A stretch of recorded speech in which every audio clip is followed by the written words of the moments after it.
नमस्कार। न्यूज पंजाब हरियाणा हिमाचल में आज हमारे साथ है खास मेहमान डीजीपी सीताराम मर्डी जी। सीताराम मर्डी जी, सबसे पहले तो आपका न्यूज पंजाब हरियाणा हिमाचल में बहुत बहुत स्वागत है। धन्यवाद, थैंक यू। मर्डी साहब, अगर पहला आपसे पूछे, हिमाचल प्रदेश में फिलहाल जिस तरह से ओवरऑल कोरोना को लेकर है, हिमाचल लड़ाई लड़ रहा है, काफी सकारात्मक जो परिणाम है वो देखने को मिले। फिलहाल सर, अभी हिमाचल प्रदेश में क्या पोजीशन है, किस हिसाब से आप टैकल कर रहे हैं इन चीजों को? हिमाचल प्रदेश में हमने जो फर्स्ट बैटल है वो जीत लिया था। इस वक्त हमारे पास 66 टोटल केसेस हुए हैं और 25 केसेस एक्टिव है। और ये प्राइमरीली जो सेकेंड बैटल तब शुरू हुआ जब बाहर से हजारों में लोग हिमाचल प्रदेश के अंदर आए, तो ये कैरियर बन के आए और इस वजह से थोड़ा सा केसेस नया केसेस सामने आए। लेकिन मैं ये कह सकता हूं कि इस वक्त कम्युनिटी ट्रांसमिशन यहाँ नहीं है और जो केसेस आए हैं और वे ट्रीटमेंट पर है। और हमारे हिमाचल में मॉर्टेलिटी रेट बहुत कम है, नील ना का बराबर हम कह सकते हैं। और बाय एंड लार्ज अस्पताल से ठीक होके वापस आ रहे हैं। तो मैं कह सकता हूं कि situation is well under control. और जो सेकेंड बैटल शुरू हुआ जो बाहर से आए हुए लोगों की वजह से, तो ये थोड़ा ही दिन में कंट्रोल में आ जाए। सीताराम जी, जैसे आपने कहा कि फिलहाल जो पहली बैटल है वो आपने जीती थी, जिसके सकारात्मक जो परिणाम देखने को भी मिले थे, और खास तौर पर हिमाचल मॉडल की जो तारीफ है वो हर जगह वो हुई थी। लेकिन अगर दूसरी बैटल की बात करें, क्योंकि जो बाहर फंसे हिमाचली है वो लगातार प्रदेश के अंदर आ रहे हैं, जिसकी वजह से पिछले 10 दिनों में जो केसेस की संख्या है वो भी बढ़ी है।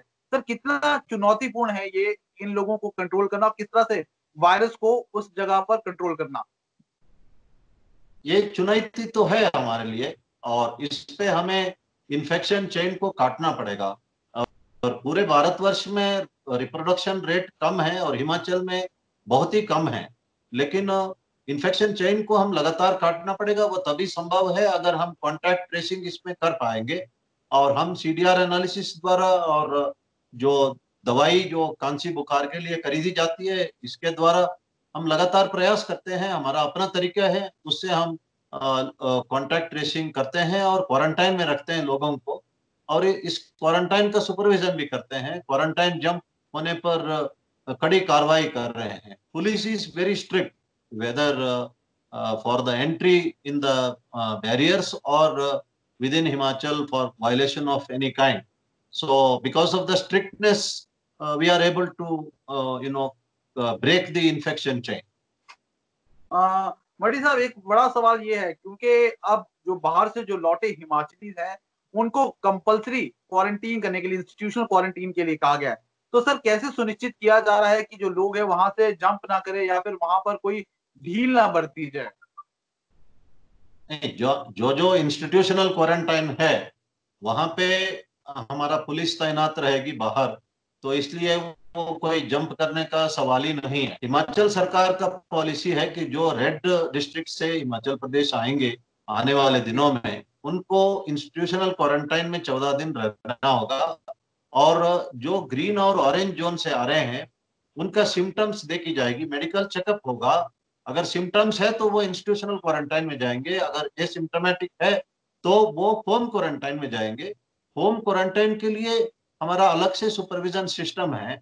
जो पास इश्यू होते ही जो पंचायत के लोग और जो आशा वर्कर्स वगैरह उसके घर जाएंगे और पहले ही बता देंगे कि होम क्वारंटाइन का ये प्रिकॉशन है, जैसे अलग कमरे में रहना और दूसरा सोशल डिस्टेंसिंग बनाए रखना, बुजुर्गों से दूर रहना और मास्क पहनना और यूटेंसिल्स अलग इस्तेमाल करना। इन सब चीजों के बारे में उनको समझाया जाता है और होम क्वारंटाइन में अपने लोग आने के पहले ही वो तैयार रहते हैं। तो इसलिए लोग सतर्क हैं और सरकार ने भी इसका काफी ग्रास रूट लेवल पे इन चीजों का मॉनिटर किया है और लोग अलर्ट है। हमारे पास ऐसा इंस्टेंसेस है जो बाहर से आए हुए लोग जो है अपने आप टेंट पिच करके गांव के बाहर या घर के बाहर रह रहे हैं। और ये सतर्कता से कारण से लोगों की कोऑपरेशन की वजह से हम कंट्रोल करने में कामयाब। सिम्टोमेटिक जो पेशेंट्स है, जो हाँ जी, हाँ जी। सिम्टोमेटिक पेशेंट है, जो वो जो घरों पे रह हाँ रहे हैं, जी। तो उनको रिस्ट्रिक्ट करना कितनी बड़ी चुनौती रह रहा है? नहीं, एसिम्टोमेटिक हो या एसिम्टोमेटिक लोग जो होम क्वारंटाइन में रहते हैं, उनको हम यही समझाते हैं कि आप एसिम्टोमेटिक है, फिर भी आप कैरियर हो सकते हैं। आपको अपने आप को लगता है कि आप तंदुरुस्त है, फिट है, लेकिन बाहर स्टेट से आए तो आप अगर दूसरे व्यक्ति को घर के अंदर संक्रमित करते हैं, वो व्यक्ति अगर बाहर परचेस के लिए और आ जाता है, मार्केट में घूमता है, तो वो और लोगों को संक्रमित करेगा। इसलिए आपको होम क्वारंटाइन का नॉर्म्स फॉलो करना है। कुछ एक जगह पे डिप्टी कमिश्नर्स ये भी आदेश दिया है कि होम क्वारंटाइन में अगर थोड़ा बहुत भी अगर गड़बड़ नजर आता है तो पूरे फैमिलीज को कह देते हैं कि क्वारंटाइन में रहे और घर से कोई भी बाहर ना निकले। तो इस मामले में हम बड़ा सख्ती बरत रहे हैं। इस वजह से होम क्वारंटाइन हिमाचल में काफी हद तक सक्सेसफुल है। बड्डी साहब, एक और अहम सवाल है, क्योंकि जो 50 दिन का अभी तक लॉकडाउन देखने को मिला है, पड़ोसी राज्यों की बात करें, चाहे पंजाब की या फिर हरियाणा की, डोमेस्टिक वायलेंस के केसेस है उसमें इजाफा है वो देखने को मिला है। सर, हिमाचल की क्या स्थिति है? हिमाचल में क्या इस तरह का कोई ट्रेंड देखने को मिला? कोई वहां पर क्या स्थिति है? मैं ये नहीं कह सकता हूं कि बहुत ज्यादा डोमेस्टिक वायलेंस के केसेस बढ़े हैं, लेकिन कुछ एक कंप्लेंट्स हमारे पास जरूर आए हैं। और हमने लोगों को कहा है कि डोमेस्टिक वायलेंस का कोई भी केसेस हो, वो 112 नंबर पे हमें सूचित करे, या हमारा व्हाट्सएप नंबर है 98459100 पे सूचित करे, या अगर जो आइडेंटिटी छिपाना चाहते हैं तो हमारे पास क्राइम फ्री हिमाचल ऐप है, इसके द्वारा सूचित करें तो हम तुरंत कार्रवाई कर रहे हैं। और साथ में हम सब लोगों को समझा रहे हैं कि इस वक्त किसी तरह का मेंटल हेल्थ इश्यू आ सकता है जो वायरस के दौरान। सम पीपल दे आर एप्रहेंसिव, उनका नौकरी जाता है, किसी का वेज कम होता है, और लोग परेशान हैं। जो प्राइवेट सेक्टर में है वो बहुत ही ज्यादा परेशान है। इस कारण से इस संकट की घड़ी में हमने कहा कि पेशेंस बरतना है और कुछ एक्सरसाइज वगैरह करना है, और इस पर विशेष ध्यान देना है। और जो जो स्ट्रेस और एंजाइटी का कंसल्टेशन लाइंस, हेल्पलाइन भी हमने लोगों को बताया है। और हम अपनी तरफ से पूरी सतर्कता से रह रहे हैं। और हमारा जो विमेन पुलिस स्टेशन है, इनको खास तौर पर कहा गया है कि इस पर विशेष ध्यान दे, और कोई भी कंप्लेंट आता है तो हम तुरंत सख्ती से कार्रवाई कर रहे हैं। सर, अगर लेकिन हमें हिमाचल ये प्रदेश पता की है बात। कि हाँ, हमें ये भी पता है सर। कि घरेलू हाँ जी, हिंसा हाँ जी। जो है, बहुत सारे केसेस अंडर रिपोर्टेड है। पूरे देश में भी यही सिचुएशन है।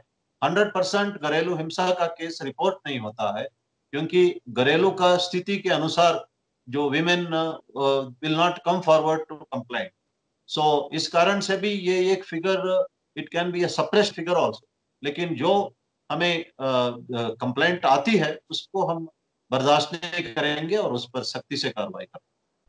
सर, अगर हिमाचल प्रदेश की बात करें तो हिमाचल प्रदेश में जो क्राइम रेट है वो काफी कम है बाकी राज्यों के मुकाबले। सर, फिलहाल लॉकडाउन में आपको किस तरह का माहौल देखने को मिला? क्या स्थिति क्राइम की रही है हिमाचल प्रदेश में?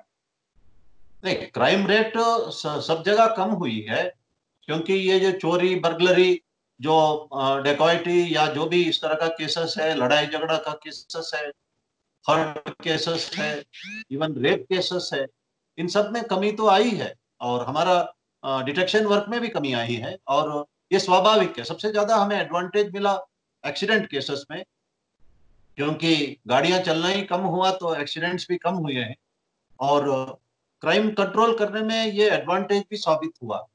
सर, धीरे धीरे जो जो ये बीमारी है अब पुलिस में भी इक्का दुक्का मामले हैं हिमाचल प्रदेश में है जहां पर ये वायरस है वो फैलता नजर आया। तो सर, कैसे सुनिश्चित किया जा रहा है, क्योंकि लगातार फ्रंटलाइन वॉरियर्स के तौर पर जो पुलिस है वो काम कर रही है?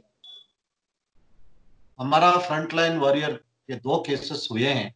एक डॉक्टर टांडा मेडिकल कॉलेज का, एक एचएससी पुलिस का, जो पंचरुखी पुलिस स्टेशन में तैनात है। हमने पूरी प्रिकॉशन ले रहे हैं।